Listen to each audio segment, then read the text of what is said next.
இதுக்கப்புறம் ரொம்ப ஆபத்துலாம் இருக்கு.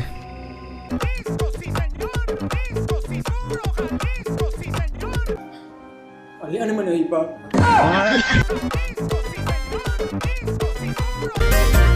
புள்ளைய பேசலாம் பொறுக்கிய பத்தி வச்சிருக்கடி. எங்க பிள்ளைக்கு தான் கல்யாணம் ஆசை வந்துச்சு இல்ல, கல்யாணம் பண்ணி வைக்க வேண்டியதானே. அண்ணி உனக்கு கல்யாண ஆசை வந்ததுக்கு தான் ஏன் பொழப்ப கெடுத்த. இப்ப அவனுக்கு கல்யாண ஆசை வந்திருக்கு. அவன் எத்தனை பேர் பொழப்ப கெடுக்க போறானோ. போய் டீயை போடு போ.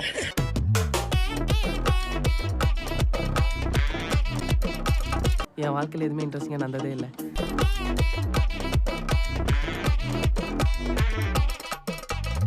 ஐயோ, தடியை போட்டுருந்தா தாளை பற்றி எதுவும் நல்லதுமா சொல்லியிருக்க மாட்டாங்க. யோ மெண்டலு.